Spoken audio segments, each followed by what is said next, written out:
I want my people to love what they're doing. We are uniquely made by God.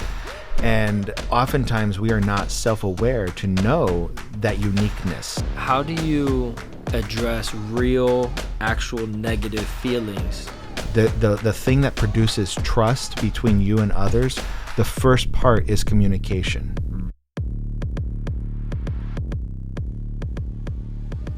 What's up, y'all? Welcome back to the Patros Podcast as we are embracing healthy masculinity. My name is Allan Pereira. Some people call me AP.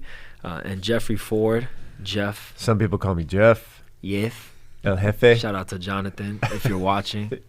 And then, of course, we have the incredible Don Rice, strengths guru, rabbi, pastor, Patros. I think you can be a rabbi and a pastor. All right. Wasn't rabbi just good teacher? I mean, sure, it's a teacher in the Jewish I'm faith. appropriating Within a little bit. where we live, it's a little... All right, whatever. Just take that out. But Oh, man. No, but so we're having Don Rice back again for the second podcast, second out of two. I'm We'll looking have you forward back to in the it. future. Yeah. Thanks. Yeah, so thanks for being back with us.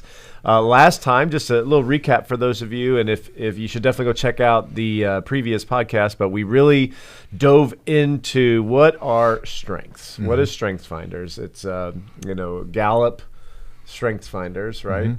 And we talked about, and if you've heard of that, you kind of know there's several other kind of tests out there that people do, DISC and some Myers-Briggs are ones that people do.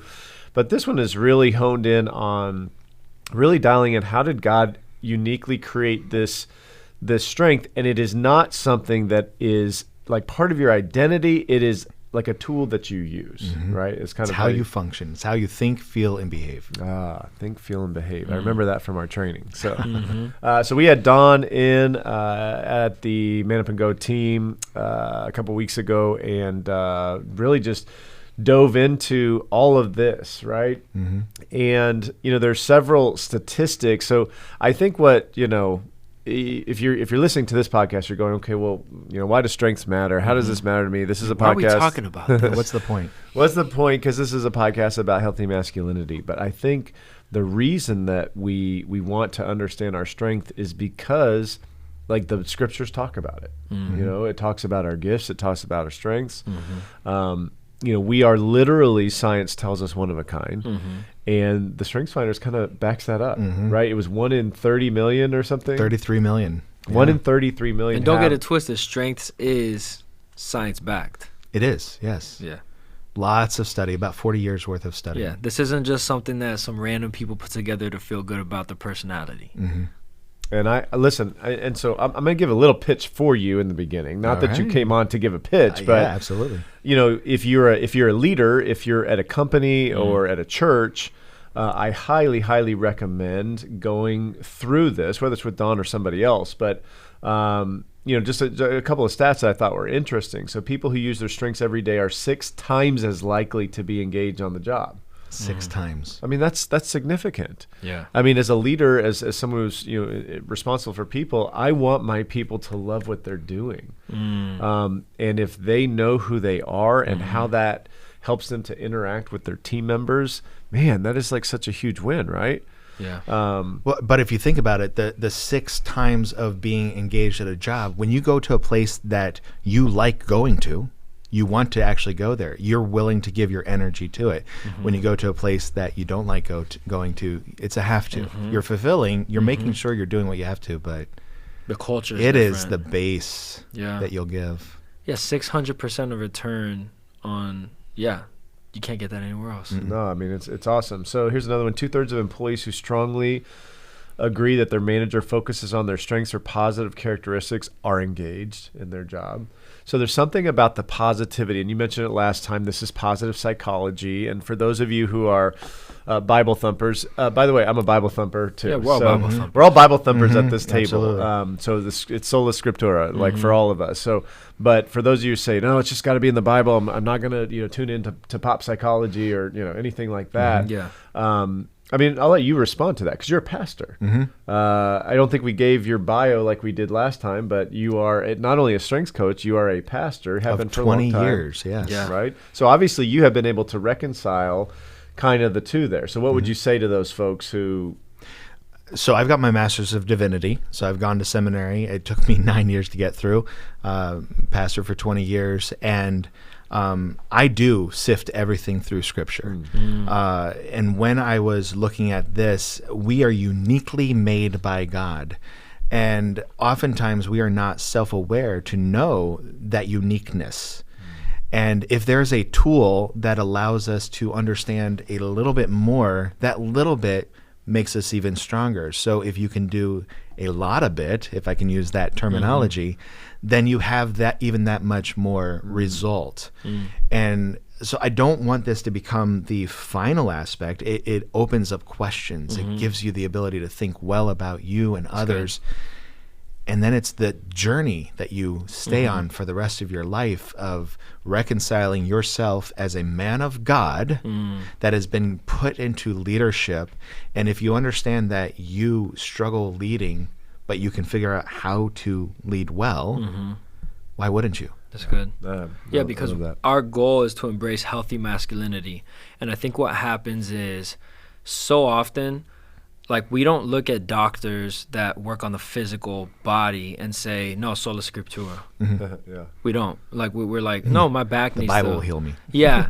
Like, we do pray for that. Can God heal you physically? Amen. But we still tell people, hey, you have to exercise. You need to eat well. You need to get, make sure your body's okay. But for some reason, psychologically, communally, socially, we act as if like God has only done that in the scriptures and that there's nothing outside of the scriptures that can back the scriptures up and be aligned with the script, Well, when you look at our older church, in my world, the independent fundamental church, psychology was looked down upon. And it's because, well, we have to focus on what Scripture has. It's the only thing that can inform our living. But Scripture calls us to live in our body, soul, and spirit. And you have to go to the doctor to take care of your body. You have to go to church to take care of your spirit and soul. And then understanding yourself, it all just builds in. So using every tool at your disposal, it just only makes sense. Well, and the scriptures talk about Romans 12, 1 and 2, right? Renewing your mind. And so when I think about that, yes, the scriptures are like at the top, the right? end all be all truth. So if I need to renew my mind, I need to be in the scriptures. And as I renew my mind through the scriptures, man, I see that God is like he's so big, and there's so much of life that we engage in where there's not like a chapter and verse where I can go to for this specific situation. But the Bible gives us principles. It gives us a roadmap. In some cases, it's very specific, and but so much of the Bible is contextual, right? You have an ancient writer writing to an ancient audience, addressing an ancient problem, and so then you have to travel. I love how Alistair Begg. Oh, poor Alistair Begg, he's getting hammered right now. Shout out Alistair Begg. I still love you, but Alistair Begg had said one time, to understand. How it applies to Cleveland, which is where his church is, we have to first go through Corinthians, And so there is a contextual piece, like I did that, contextual. So I was going to say context, and then I went with the you will, just because bigger is better. I don't know. It's just stupid. Anyway, you guys get what I'm saying. A couple of other things that what Strengths does is teams that focus on their strengths every day have a 12.5% greater productivity and a 15% lower turnover. Which would not be surprising at all. And Allan, you went through this the other day. What do you think the team's take was of that whole experience? I would like to hear this. From my ability to read the room, which you have, by the way. It's actually a talent that God has given me. What I saw was people's understanding. And I think at the end of the day, in the human experience, what people desire is to be understood and to understand others. And that this provided that tool and that reality for people, because in that they can now communicate and understand their counterparts and their coworkers, so that if someone's dropping the ball in your eyes, the motivation for that isn't what you might be reading it. And so now you can understand them, and instead of there becoming any animosity, there can just be a reorienting of the communication between the two. And I think that's what was a huge like revelation for a lot of people, is people were just understanding like, that makes sense, like light bulb moments. Yeah. And some of the people that I think are maybe more restorative were kind of looking at themselves like, what's wrong with me? Like, what are my problems? Like, but it was cool just to watch everybody kind of understand, like, okay, this makes sense. Like, that makes sense why I get frustrated here.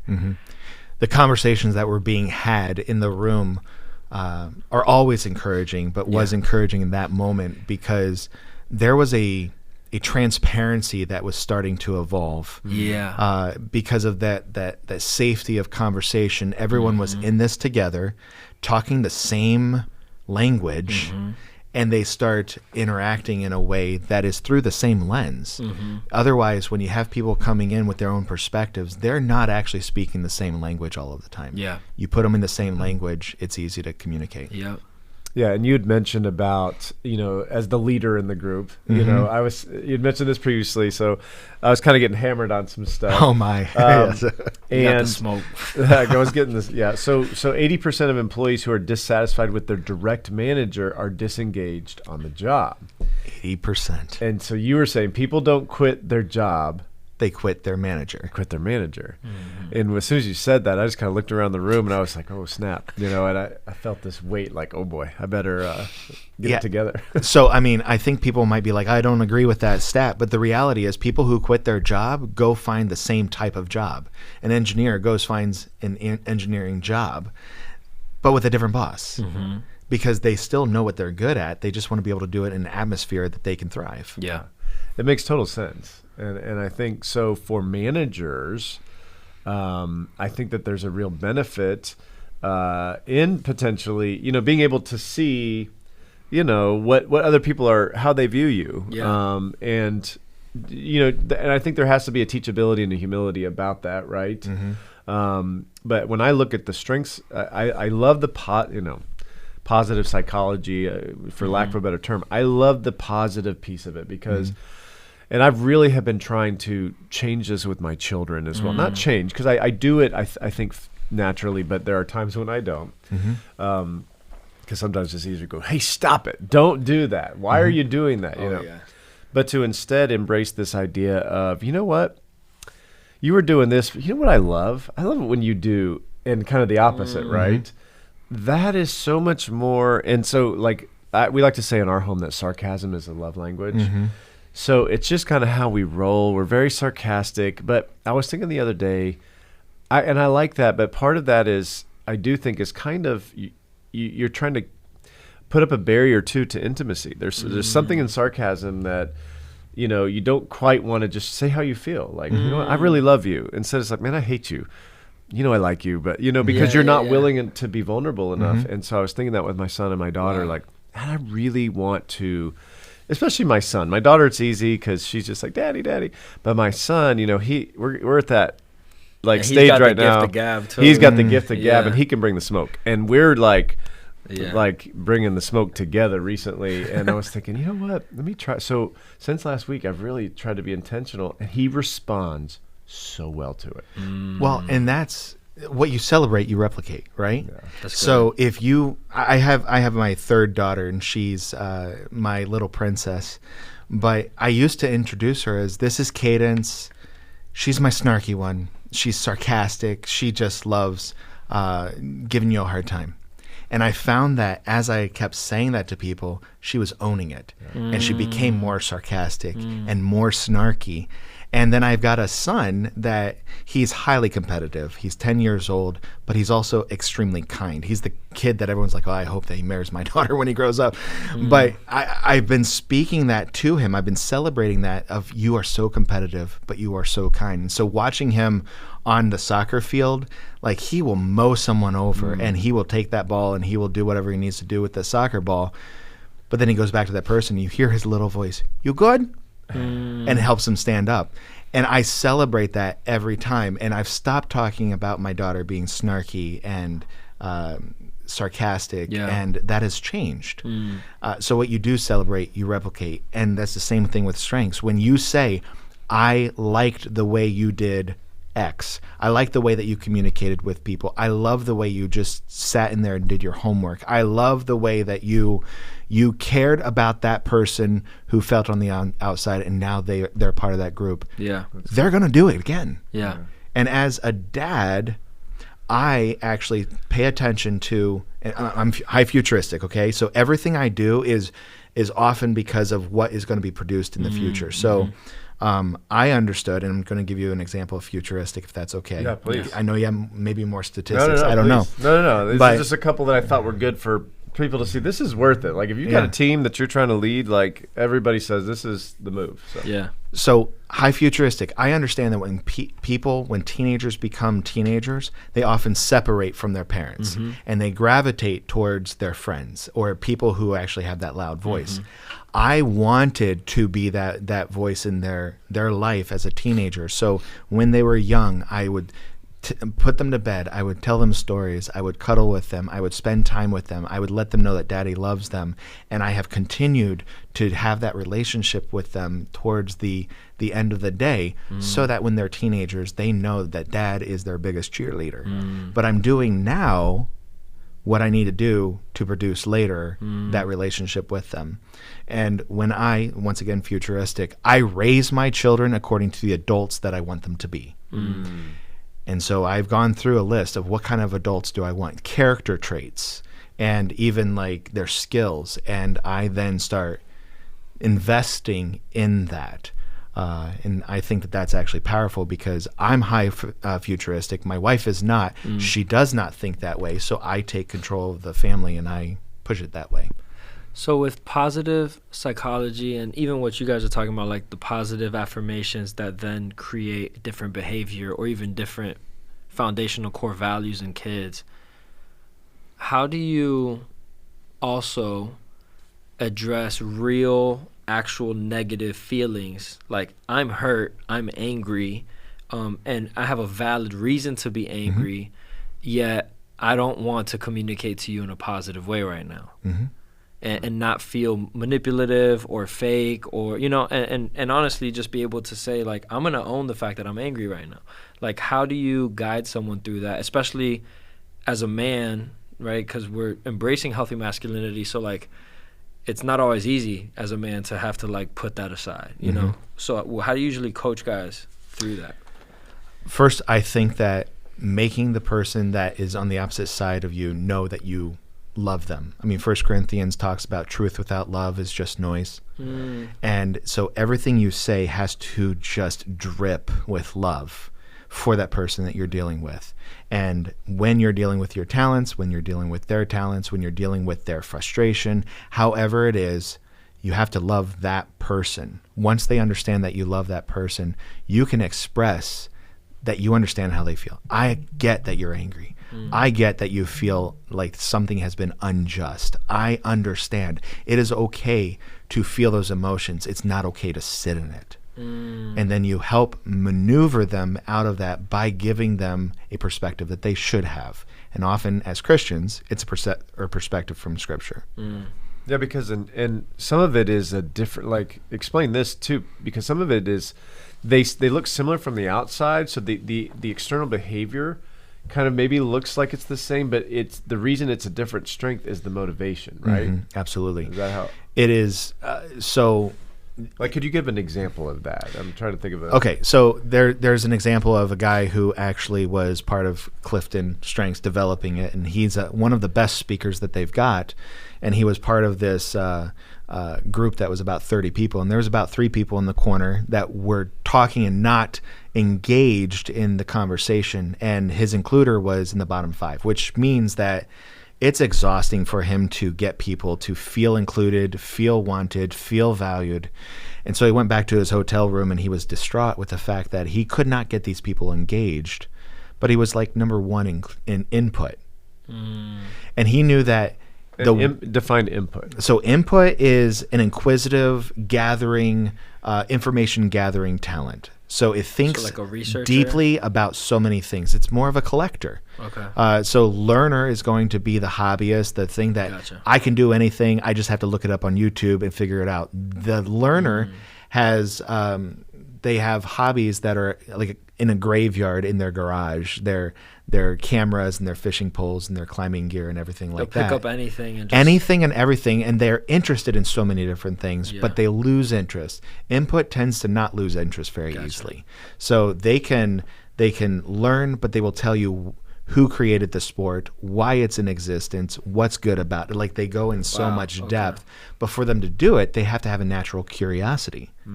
And I don't have that. Yeah. Okay, I'm curious about people, but because I'm curious about the people. I'm not curious about the information that they have. And so this teacher, this guy from Gallup, in his hotel room, understood that he had input. And so he went to that next day with the understanding he will ask everyone questions and be interested in them, which then made them feel as though they were wanted, and it drew them in. And they were part of that whole conversation because he utilized his input, which felt like includer, but it wasn't. It was a different motivation. Gotcha. It's really interesting because it's like a puzzle almost. You're like, that's why when I was going through this, I'm like, okay, how could I connect with this person, or how could I do this X, Y, Z? It's like, and I think the key is, I know the other day we talked about restorative. Maybe another one would be discipline. I'm like, holy smokes, I'm 29 on discipline. I'm like, I get up at 4:30. I'm a disciplined person. I get up at 4:30 every day. I work out every day. My eating habits are pretty good. I do the same routine. I'm like, how do I not have discipline, right? But it's the motivation by which I kind of get to something, right? Well, you have a different reason for waking up so early, a different reason for working out, a different reason for eating healthy. Discipline is actually the talent of organization. It usually has the color-coded calendar. It makes sure that they are always at the meetings that they need to be at, and they keep everyone on task. And if you change their schedule on them without communicating it well in advance, they have palpitations. They're not adaptable. They really struggle with adaptability, which is living in the now, being flexible. Yeah. Which would explain why you discipline didn't is make low. it to Africa last year. I heard about that. Yeah, that's true. All right, good. So I would love to dive in a little bit here. All right. And then I think the application for our listeners is going to be, hopefully you guys, as you listen, you're identifying with, oh, you know what, I have that trait or I have that trait. But then really, like, how are we applying it? How are we using this in the workplace? We've got single guys out there, so they're not going to be using it with their family, but they're going to be using it with their friends. They're going to be using it in their jobs and whatnot. And even guys that are married we need to utilize this in our friendships as well. Like, we need to build community brotherhood, because that's what keeps you accountable to be a faithful husband and a good husband. So Strengths, I actually run a marriage conference with Strengths. I call it the Stronger Marriage. Yes. Okay, a little on the nose, See what right? you did there. But when I became familiar with Strengths and I started talking with my wife, and I'm probably going to sound like the worst, most horrible person, but we had 3 12-year arguments in my marriage. The same argument that has that thread, different clothes, it feels different, but it's the same fundamental reason. And Strengths actually helps solve those 3 12-year arguments. How about that? And I understood that marriage is the strongest team that you can have. And that was the light bulb moment for me of like, everyone needs this because it's effective in every relationship, because I start understanding where I'm irritating people and I get to turn that down consciously. That's good. All right, so let's take a look at Allan here. Oh, great. All right. Let's take a look at his strengths and like tell us a little bit about Allan, and then Allan, you got to let us know, like, did all of this resonate, by the way, with you, or as you looked at your strengths, you're like, oh man, that's me. Yeah, I'm curious if it resonated with you. Yeah, I mean, pretty awesome. You're pretty awesome. Like, you are pretty awesome. No, awesome but like, guy. yeah, even not the downfalls, the lesser whatever, like. Yeah, the whole thing about the consistency, restorative, discipline, harmony, all that stuff, like, it's frustrating to me because some of it is like, will I ever get things done that I dream up? Because I am an ideator. I am someone that's strategic, like all these different things. I am somebody that needs to connect with people. And so that can be super distracting when you have goals. You can utilize that to create those goals, but then, you know what I'm saying? So yes, it did resonate with me 100%. Which one was your favorite talent?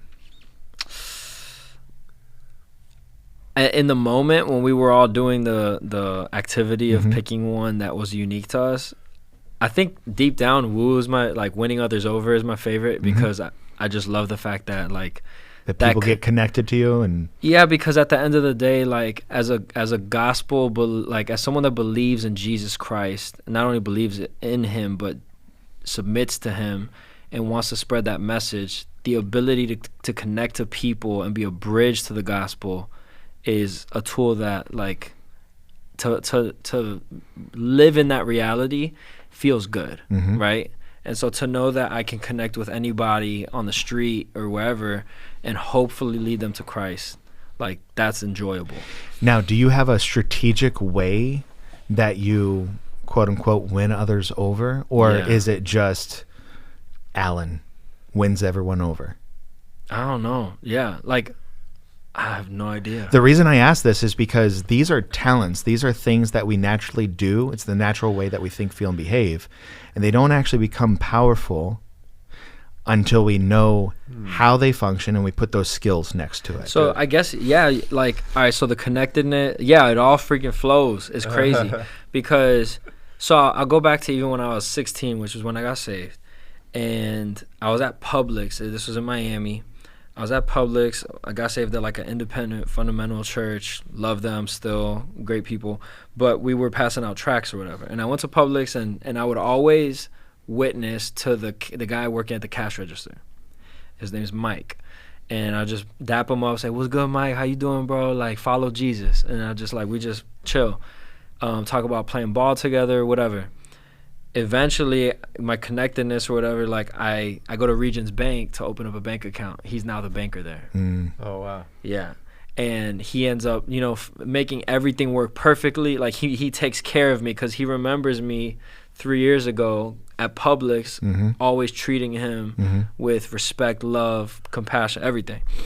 But it was always connected, connected, man. It's all connected. Well, it's all connected. And that's the thing is you Individual. can look at every instance in life and interpret it through your lens. Yeah. But he's going to interpret it through his lens. Yeah. And so your realities are almost a little bit different because of how you see life. And when you communicate, it actually opens up a completely different world to you. Yeah. But back to your woo, I mean, when you understand that you go to a restaurant and you can strike up a conversation with the waitress, the manager, I mean, the people sitting next to you understand that we need to give him an opportunity to speak, otherwise he's going to bust. Yeah. And then as you become that Christ follower, your conversation with those people are going to change. You're going to have a different purpose of opening up and relating to them, but you still have that gift to cause people's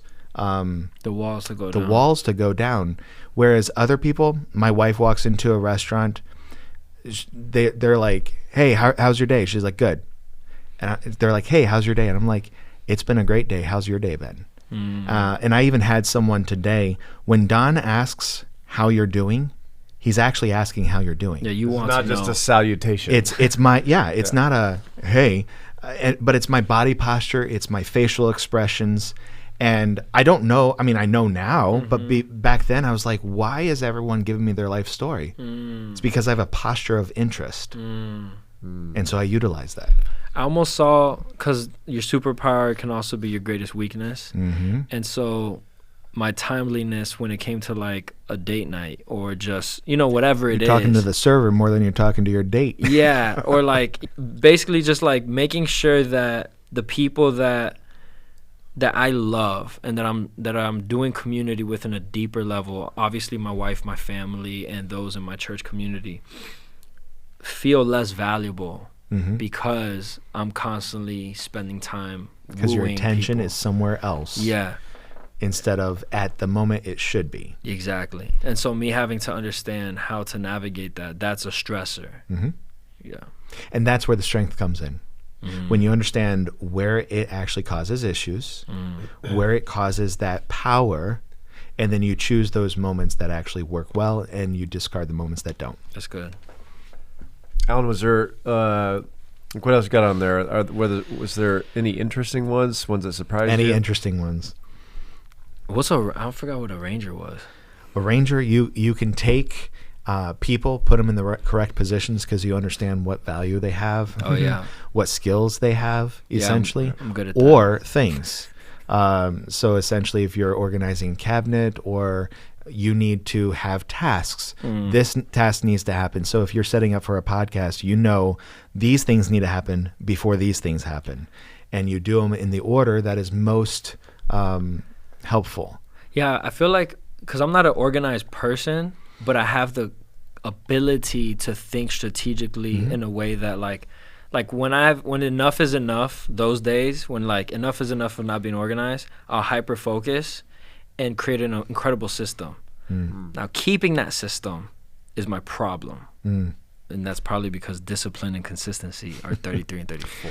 Okay, so consistency isn't just being that's consistent, relational, right? No, it's execution, but it's not just being consistent. It's actually treating people the same. And I don't do that. Having the same guidelines. Because my individualization is 4. Yeah, you want to make sure everyone has fair treatment. Yeah. And that's consistency. You're making sure they're starting at the same starting line, and then they move on. If someone pulls ahead, then great. But your consistency isn't that I'm a consistent person, that I do the same thing every day. It's actually, they're the people who buy the same gift for every single person because they don't want anyone to feel more special. But how do I live in a way that's more, I guess, living in a good rhythm and discipline? Because I think that's a stressor in my life, as like just being honest, as a man, as a husband. Like, I think that's a stressor that I put on my family as being a creative, that I'm just all over the place all the time, but I have the capacity to think that way, but I feel like I don't get things done. And so that's the activator maximizer. It's like I have these two complete opposite things, but the middle part of being restorative and bringing it to good, I don't even know. Okay, so activator is the talent where once a decision is made, you have to take action. It's very difficult to sit still. It's a waste of time. Yep. Maximizer takes things that are good and wants to make them great. Unfortunately, can make people feel as though they're not ever good enough. Do y'all want to hear more of that conversation? Well, you can by becoming a Patros subscriber. You'll get exclusive member-only content. Just go to the link in the description or go to the Patros website.